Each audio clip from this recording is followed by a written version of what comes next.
Hello नमस्कार दोस्तों, आप देख रहे हैं पीपीटी न्यूज और मैं हूं आपके साथ संजय रामफल। बने रहिए हमारे साथ, देखते रहिए पीपीटी न्यूज। करते हैं फटाफट खबरों की तरफ रुख। चरखी दादरी का हूं, चरखी दादरी की बातें करता हूं। बने रहें हमारे साथ, देखते रहें पीपीटी न्यूज। अब खबर विस्तार से। अंतिम व्यक्ति तक योजनाओं का लाभ लेकर पहुंच रही है मोदी की गारंटी वाली गाड़ी। मोदी की गारंटी वाली गाड़ी जहां भी जा रही है वहां लोगों का विश्वास बढ़ा रही है, लोगों की उम्मीदें पूरी कर रही है।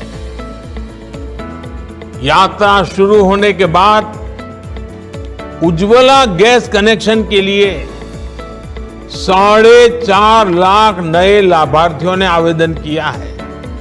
मैंने पूछा भाई ये कैसे आ गए, तो बोले परिवार बड़ा हो गया, बेटा अलग रहने गया तो नया घर बन गया, नया परिवार है तो अब उसको चूल्हा चाहिए। चलो मैंने कहा ये तो अच्छी निशानी है कि सब लोग आगे बढ़ रहे हैं। यात्रा के दौरान मौके पर ही 1 करोड़ आयुष्मान कार्ड दिए जा चुके हैं। पहली बार देशव्यापी हेल्थ चेकअप हो रहा है। लगभग 1.25 करोड़ लोगों का हेल्थ चेकअप हो चुका है। 70 लाख लोगों की टीबी से जुड़ी जांच पूरी हो चुकी है। 15 लाख लोगों की सिकल सेल एनीमिया के लिए जांच हुई है। वीरवार को जिले के 6 गांव में आयोजित किए गए कार्यक्रम मौके पर सभी ने ली हमारा संकल्प विकसित भारत की शपथ। अब खबर विस्तार से। जानकारी के लिए आपको बता दें कि जरूरतमंद एवं गरीब पात्र व्यक्ति तक केंद्र और राज्य सरकार की जन कल्याणकारी योजनाओं का लाभ पहुंचाने के लिए विकसित भारत संकल्प यात्रा अहम साबित हो रही है। यात्रा के तहत गांव में हजारों लोगों ने योजनाओं का लाभ प्राप्त किया या फिर योजनाओं का लाभ लेने के लिए आवेदन किया है। मोदी की गारंटी वाली ये गाड़ियां लोगों के जीवन में खुशहाली ला रही हैं। भाजपा किसान मोर्चा प्रदेश अध्यक्ष सुखविंदर मांझी ने झोझुकला गांव में पहुंची विकसित भारत संकल्प यात्रा के तहत कार्यक्रम में उपस्थित लोगों को संबोधित करते हुए ये विचार रखे। उन्होंने कहा कि सरकार द्वारा चलाई जा रही जन कल्याणकारी योजनाओं पर सबसे पहला हक गरीब एवं जरूरतमंद पात्र व्यक्ति का है और प्रधानमंत्री श्री नरेंद्र मोदी व मुख्यमंत्री श्री मनोहर लाल के नेतृत्व में केंद्र व राज्य सरकार इस कार्य को बखूबी कर रही है। उन्होंने कहा कि केंद्र व प्रदेश सरकार की ओर से पात्र नागरिकों को लाभ देने के लिए ही योजनाओं की शुरुआत की जाती है। ऐसे में प्रत्येक पात्र व्यक्ति का हक है कि उसे योजनाओं का लाभ मिले। इसके लिए सरकार की ओर से व्यवस्था की जा रही है। उन्होंने ये भी कहा कि सकारात्मक सोच के साथ पात्र लोगों को लाभ पहुंचाने के लिए प्रत्येक गांव में विकसित भारत संकल्प यात्रा पहुंच रही है और लोगों की समस्याओं को समाधान भी किया जा रहा है। इस दौरान हजारों लोगों को केंद्र व राज्य सरकार की योजनाओं का लाभ उपलब्ध कराया गया है। किसी का परिवार पहचान पत्र ठीक किया गया है तो किसी को आयुष्मान कार्ड उपलब्ध कराया गया है। इस दौरान हजारों लोगों के स्वास्थ्य की जांच भी हुई है। खातीवास और मोराला गांव में आयोजित कार्यक्रम में भाजपा की जिला अध्यक्ष डॉक्टर किरण कलकल ने कहा कि विकसित भारत संकल्प यात्रा केंद्र व प्रदेश की कल्याणकारी योजनाओं को हर दरवाजे तक पहुंचा रही है। यात्रा बिना किसी भेदभाव के पंक्ति में खड़े अंतिम व्यक्ति तक पहुंच रही है। आजादी के बाद प्रधानमंत्री श्री नरेंद्र मोदी के नेतृत्व में देश को ऐसी सरकार मिली है जो गारंटी के साथ अंत्योदय उत्थान की योजनाओं को धरातल पर उतार रही है। सीएम विंडो से संबंधित शिकायतों को गंभीरता से लेकर त्वरित कार्यवाही करें अधिकारी।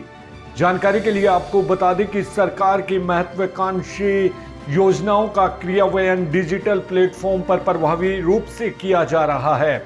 ऐसे में सभी विभाग का अध्यक्ष अपने विभाग से संबंधित सीएम विंडो पर आने वाली समस्याओं व शिकायतों का निवारण तत्परता से करना सुनिश्चित करें और इस कार्य में किसी भी प्रकार की ढिलाई न बरतें। उपायुक्त मनदीप कौर ने वीरवार को सीएम विंडो की शिकायतों की समीक्षा बैठक में जिला के अधिकारियों को ये निर्देश दिए हैं। उन्होंने कहा कि सभी विभागों के अधिकारी सीएम विंडो पर आने वाली शिकायतों का तत्काल निवारण सुनिश्चित करें तथा इन पर प्राथमिकता के आधार पर एक्शन ले। उन्होंने सख्त निर्देश दिए हैं कि इस कार्य में किसी प्रकार की कोताही ना बरती जाए।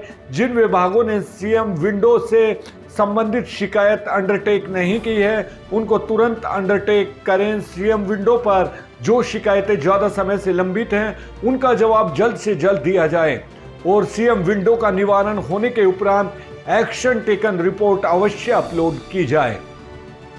उन्होंने कहा कि सीएम विंडो पर सरकार की एक महत्वपूर्ण योजना है जिसकी मुख्यमंत्री स्वयं मॉनिटरिंग कर रहे हैं।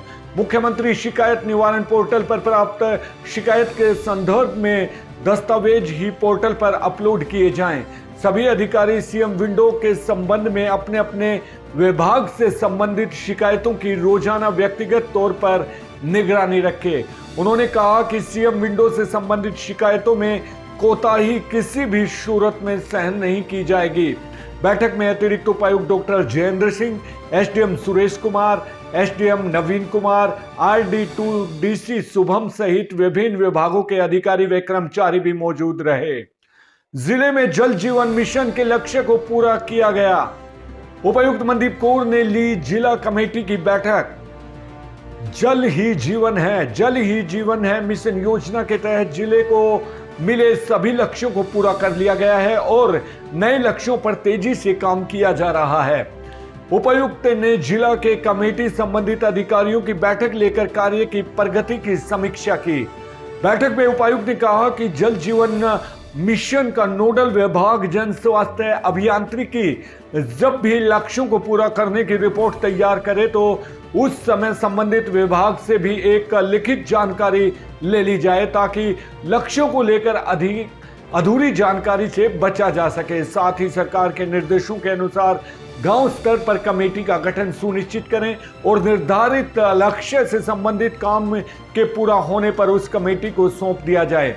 उन्होंने बताया कि जल जीवन मिशन योजना के तहत देश के हर घर में नल पहुंचाने के लक्ष्य का काम हुआ है। हरियाणा प्रदेश ने जल जीवन मिशन के तहत हर घर तक नल से जल पहुंचाने का जो लक्ष्य निर्धारित समय अवधि में पूरा किया है उसके लिए हरियाणा को सराहना मिल चुकी है। घसोला स्टेडियम के निर्माण सामग्री के लिए गए सैंपल। जानकारी के लिए बता दें कि घसोला में बन रहे स्टेडियम प्रयोग में की जा रही निर्माण सामग्री का सैंपल भरकर जांच के लिए भेज दिया गया है और जांच रिपोर्ट के आने पर उचित कार्यवाही की जाएगी। हाल ही में शिकायत के आधार पर उपायुक्त मनदीप कौर ने घसोला स्टेडियम निर्माण के कार्य को जांच करने के लिए अतिरिक्त उपायुक्त डॉक्टर जयेंद्र सिंह को जिम्मेदारी सौंपी थी। गत एडीसी के प्रतिनिधि के तौर पर जिला परिषद के सीईओ प्रदीप कौशिक पंचायती राज व लोक निर्माण विभाग के अधिकारियों के साथ मौके पर पहुंचे और वहां चल रहे कार्य का निरीक्षण भी किया। शिकायत के आधार पर लोक निर्माण विभाग के अधिकारियों के माध्यम से निर्माण सामग्री के सैंपल ले लिए गए हैं और उन्हें जांच के लिए भेज दिया गया है। सैंपल की रिपोर्ट आने के बाद उचित कार्यवाही की जाएगी। कार्य के दौरान पूरी पारदर्शिता बरती जाएगी और किसी के निजी स्वार्थ को विकास कार्य में आड़े नहीं आने दिया जाएगा। तो दोस्तों ये थी हमारी आज की अहम खबरें।